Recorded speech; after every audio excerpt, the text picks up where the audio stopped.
So, as I'm sure you're aware, the UK elections were a few days ago, and as I'm sure everybody already knows, the Conservatives swept the mainland of England, picking up well more than a majority. I think they needed 325. They got about 365. So, and Labour is at the lowest point since the 30s, I think it was, since 1935 or something like that. So they were absolutely in the can.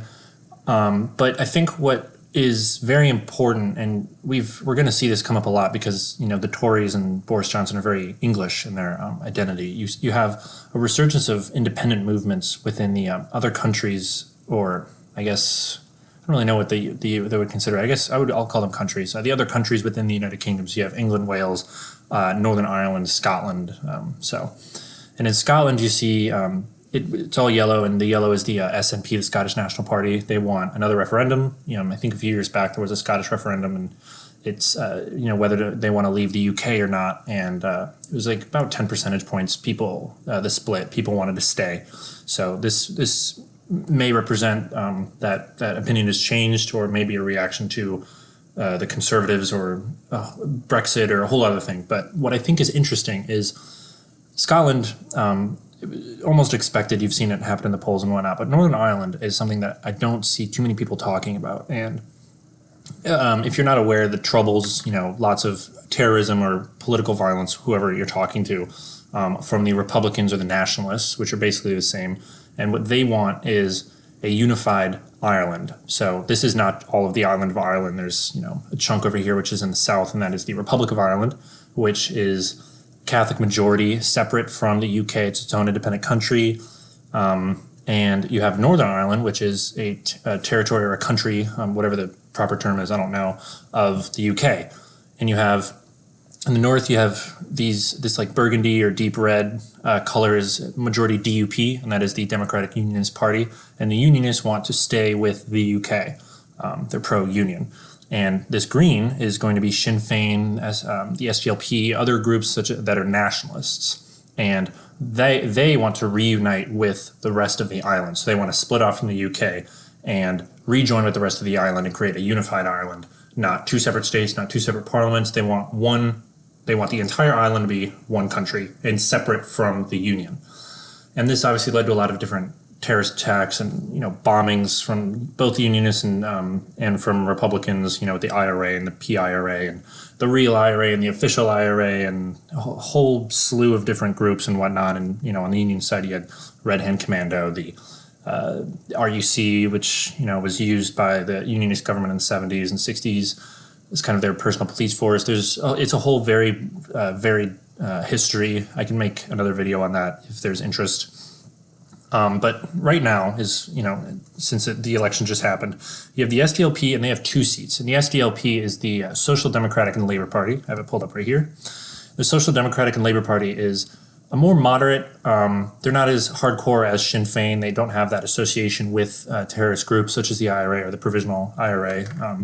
And they used to be a lot more popular until I think around the 90s, when you have the Good Friday Agreement being signed.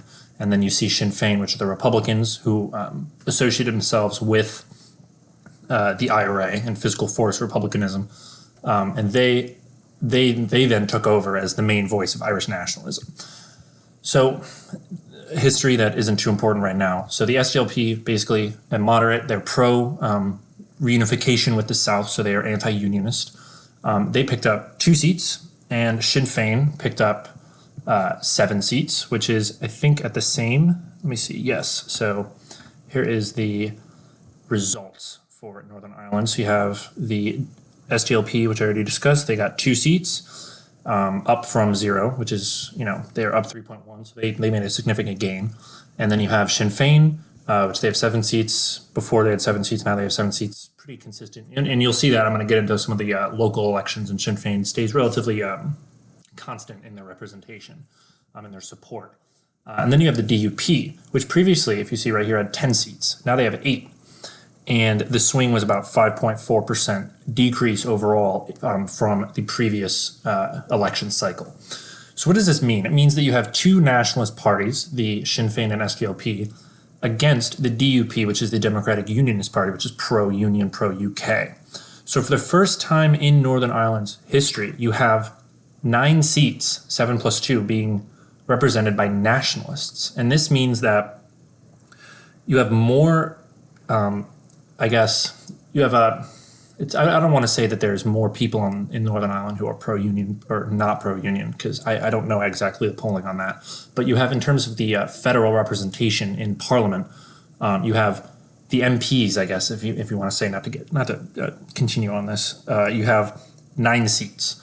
And so this means that nationalists now have more of a say in the direction of Northern Ireland. And this is very new, and this was something that scared a lot of unionists in the 70s and 80s during the height of the Troubles, because they were worried that if they got a majority, then they would reunify, and the unionists would be part of this horrible Catholic totalitarian state, and all of these different fears that were justified in some ways and weren't justified in others. Just like every conflict, two sides are there. Neither is right, neither is wrong.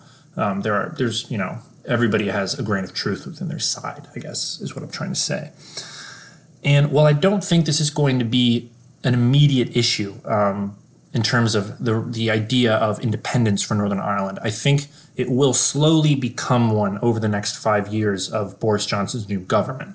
Because I think Scotland right now is going to see, their independence referendum. The idea is going to be a lot more vocal, just because of the complete, annihilation of other parties and the complete unification almost of the island in terms of voting for the SNP, which again is anti-union, pro-EU,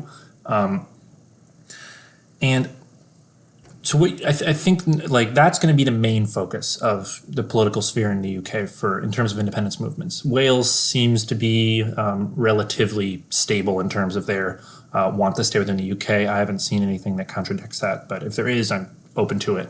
But again, so Northern Ireland, people are still afraid of violence breaking out. There's still walls, in Belfast, and they're called peace walls. It's a very different society than anything that I've ever grown up in, anything that a lot of other people in the West have grown up in.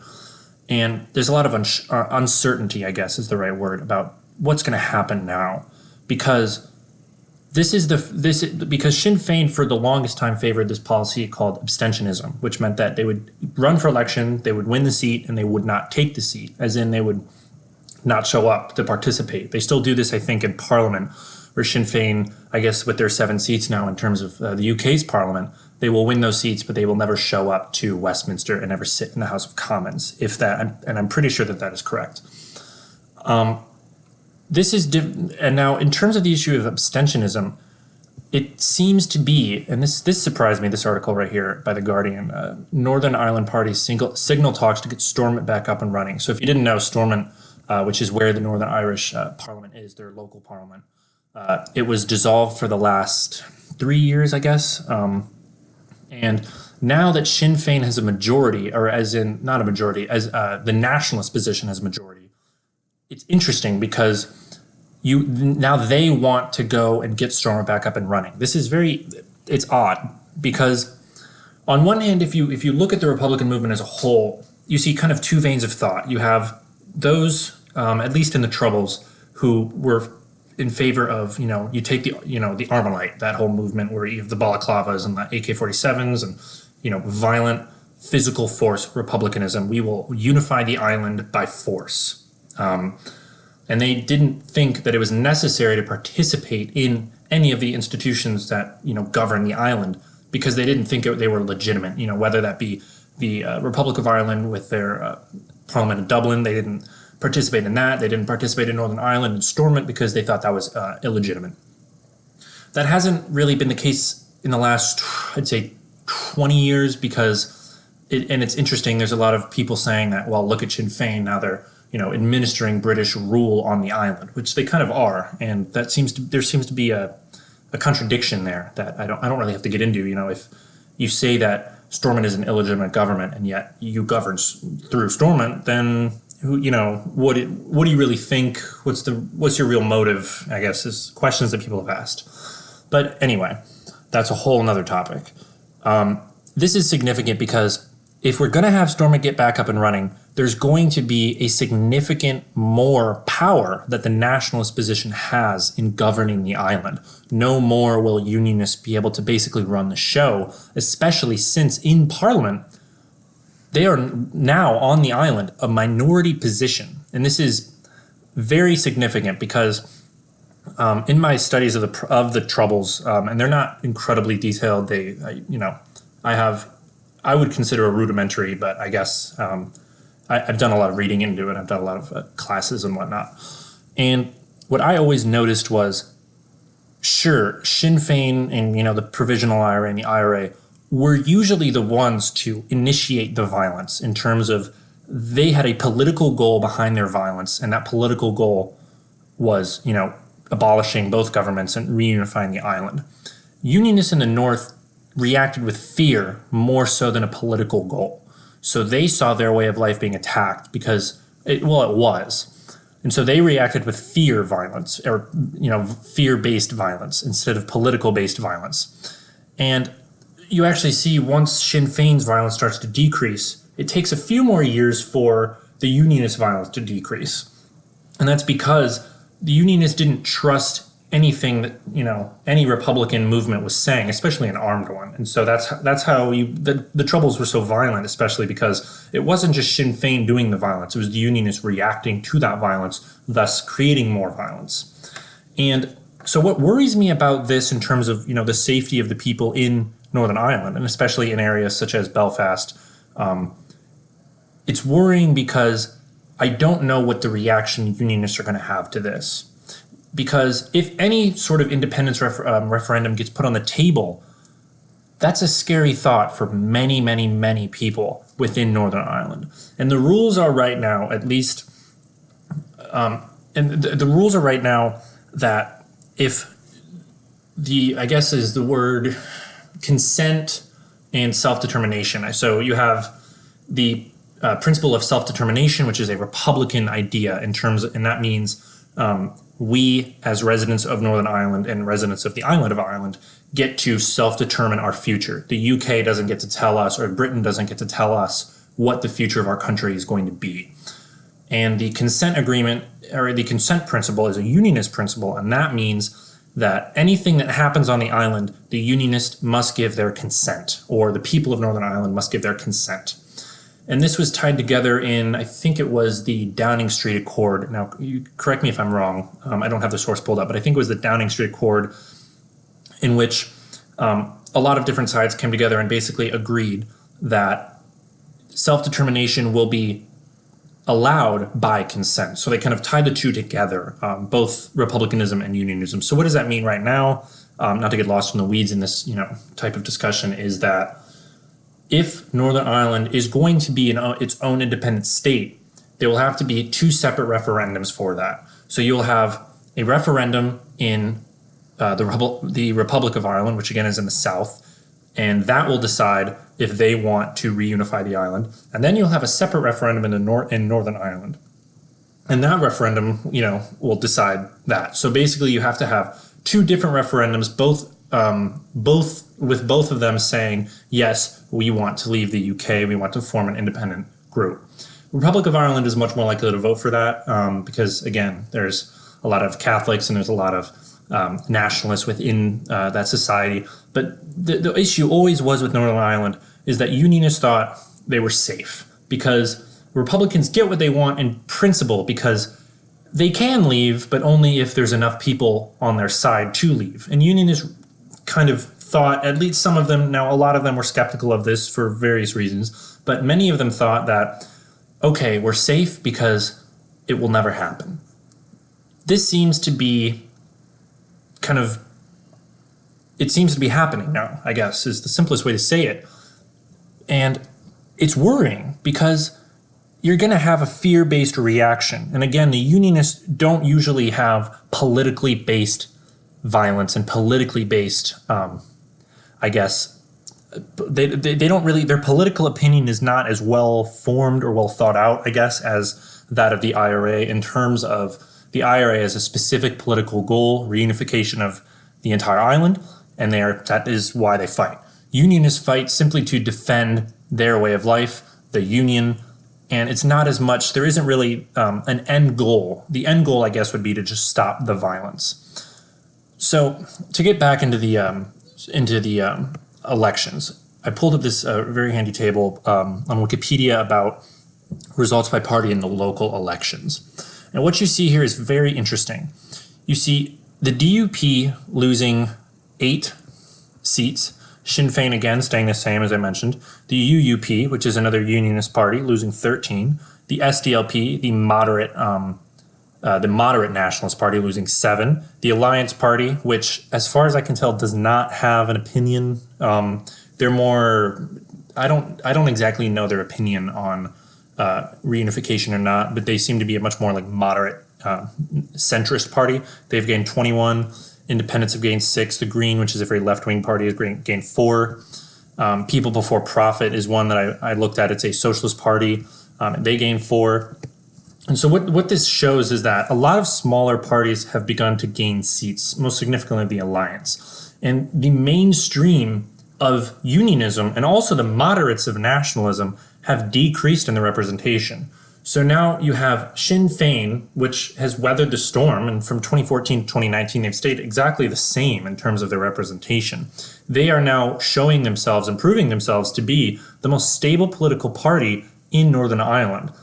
And again, the DUP and the UUP, both unionist parties, have had significant losses in not just their local elections, but again, losing 2 seats in the United Kingdom elections. The national elections. So you're starting to see that the idea that Gerry Adams came up with, and Gerry Adams was supposedly the, never said he was in the IRA, but he was in the IRA. He was the leader of Sinn Féin up until a few years ago, and someone else is the leader now, Mary Lou McDonald. But he came up with this idea of the Armalite and the ballot box. And what that is, the Armalite and the ballot box means in one hand you have an Armalite, and in the other hand, you have a ballot. And that says we will continue the armed struggle, but we will also vote and get our voices heard and build up the institutions of government in a Republican fashion. And whenever I heard this, and whenever I studied this, whenever I read this, I always had this suspicion that it was a form of surrender, and that he realized that the IRA, no matter how violent, no matter how many guns they got from Gaddafi or Lebanon or America, they would never be able to win that fight because it's Britain. It's, British Empire. They have a massive military, a massive naval force, a massive army, unlimited funds comparatively to, Republican forces. I just never saw their armed struggle as possible or feasible in any sort of way that wouldn't result in just a bloodbath of the entire island. And so I always saw this idea of we're going to use Sinn Féin to promote the Republican cause as kind of a form of tacit submission and also tacit consent to be governed by the UK.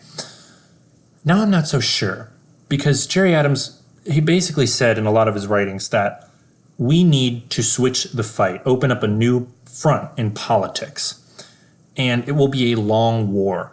So this whole idea of, victory 71, victory 72, victory 73, every year the IRA was saying, this year is the year we're going to win.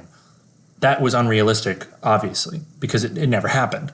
And because more people would just die in public opinion, and the UK had a harsher response each time, and so on and so forth. But now, he seems to have won. He seems to have gotten his goal, because Sinn Féin now in the Sdlp are the majority in Northern Ireland.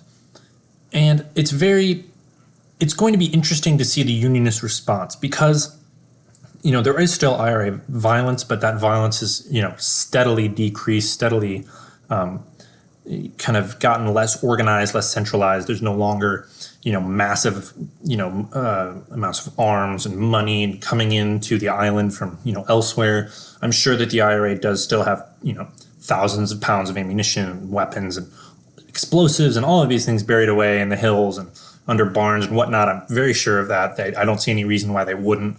I don't see them to be the type of people that get rid of their guns very easily. So there is still the possibility for armed conflict, but it doesn't seem as necessary now. And it almost seems that if the IRA were to instigate violence, that would mean they would kind of lose their credibility as a political party. See, it seems now that the fight is in the politics. And it would, for instance, so if the Unionists react, let's say with rioting or with violence, that would be the first time in my knowledge of the Troubles and of the history of Northern Ireland that the Unionists actually instigate the violence. Like I said, unionism is a very reactive ideology in terms of it's very fear-based. And it's going to be very interesting to see if unionists actually do that, because I don't see them going away without a fight. I don't see it just being, they vote to have a referendum and let's say, 51-49 leave the UK and now Northern Ireland is its own independent state. I don't see the unionists going without a fight.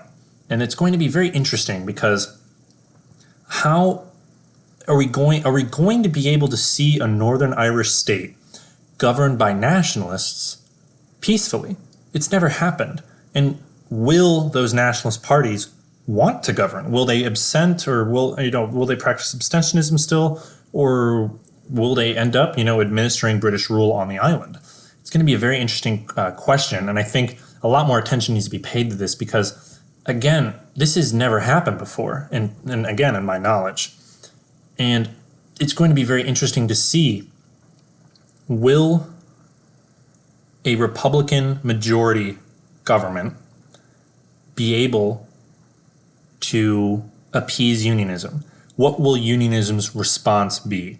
So I would be on the lookout for any terms of riots or any terms of, I really hope that there's no violence, but if there is, who started it, what side is it from? I'm curious to see what the so-called dissident Republicans groups, which are the militant groups and the paramilitary, still active today. They're a lot smaller, but they are still there.